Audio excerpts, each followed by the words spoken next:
కామారెడ్డి జిల్లా బీబీపేట బస్టాండ్ వద్ద ఆటో డ్రైవర్లు ధర్నా రాస్తారోకో నిర్వహించారు. ఈ సందర్భంగా ఆటో యూనియన్ నాయకులు మాట్లాడుతూ ప్రభుత్వం వారి యొక్క కుటుంబాలను ఆదుకోవాలని, వారికి జీవన భృతిని కల్పించాలని, ఆటో డ్రైవర్ల జీవితాలు రోడ్డున పడ్డాయని, వారి యొక్క కుటుంబాలు చిన్నభిన్నం అవుతున్నాయని, దిక్కుతోచని స్థితిలో ఆటో డ్రైవర్లు దుర్భర జీవితాన్ని గడుపుతున్నారని, ఇప్పటికైనా ప్రభుత్వం స్పందించి ఆటో డ్రైవర్లందరికీ జీవన భృతి కల్పించాలని, ప్రతి ఆటో డ్రైవర్ కుటుంబానికి నెలకు 15,000 రూపాయలను జీవన భృతిగా ఇవ్వాలని ప్రభుత్వాన్ని డిమాండ్ చేశారు. లేని ఏళ్ల రాష్ట్ర వ్యాప్తంగా సమ్మెకు దిగుతామని హెచ్చరించారు. ధర్నా స్థలి వద్దకు ఎస్ఐ సాయిరెడ్డి హుటాహుటిన తరలివచ్చి కార్మికులందరినీ సముదాయించి ధర్నాను విరమింపచేశారు. ఈ రోడ్డు మీదకి రావాల్సి వచ్చిందంటే మహాలక్ష్మి పథకం పెట్టినామంటే ఓకే, సంతోషకరమైన విషయమే, లేడీస్ కు సంబంధించిన విషయం. కాకపోతే అది ఏదో పెట్టిన విషయం ఏంటంటే లేడీస్ కు ఓల్డ్ ఏజ్ వాళ్ళకు ఒక 50 నుంచి 60 సంవత్సరాలు ఉన్న వాళ్ళకు పెట్టాలి. అది ఒక స్టూడెంట్స్ బస్ పాసులకు ఇబ్బంది అవుతుంది. అట్లే అది ఆ రకంగా పెట్టు ఒక సంతోషం. కాకపోతే లక్షల జీతాలు ఉన్నటువంటి టీచర్లు కానీ ఉద్యోగులు కానీ వాళ్ళకే ఇది ఒక న్యాయం జరుగుతుంది. కానీ మా యొక్క రోడ్డు మీద ఉన్నటువంటి ఆటో యూనియన్లకు కానీ సామాన్య ప్రజలకు ఎలాంటి మాకు న్యాయం లేదు. ఈ ఆటో డ్రైవర్లు రోడ్డు మీదకి వచ్చిన దుస్థితి, ఈ యొక్క మన సీఎం రేవంత్ రెడ్డి గారు తీసుకొచ్చిన దుస్థితి, ఇది ఎవరికైనా సరే ఏ పరిస్థితిలో అయినా సరే మాకు కూడా ఉపాధి కల్పించాలి.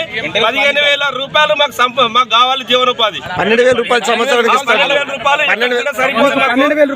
ఇంకేమన్నా కావాలా? ప్రభుత్వం కావాల్సింది జీవనోపాధి కల్పించు. లేదంటే మా ఆటోలు కొంటావా, లేకపోతే ఏమని చేసుకుంటా చేసుకో. మాకు కూడా ఏదైనా ఉపాధి కల్పించాలి.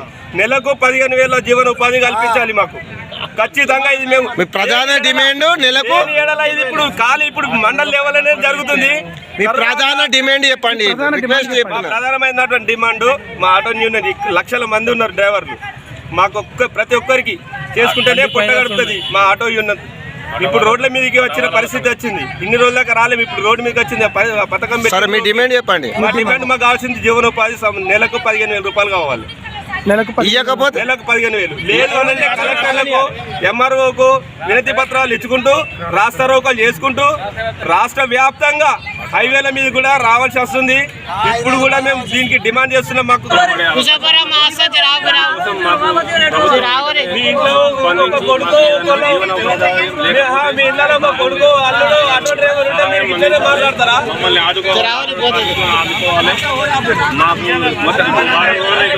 అయ్యా మీరు ఆటో ఎక్కడం లేదు, మహాలక్ష్మి పథకం ద్వారా ఫ్రీ వస్తుందని మంచి పద్ధతి. కాకపోతే మా బతుకులు ఆగమవుతున్నాయని మీరు ఆలోచించారు.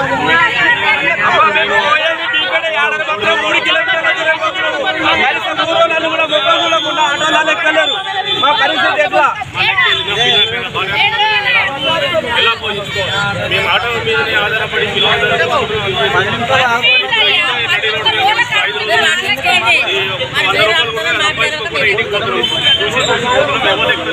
మీరే చూస్తారు బస్ స్టాండ్లలో మంది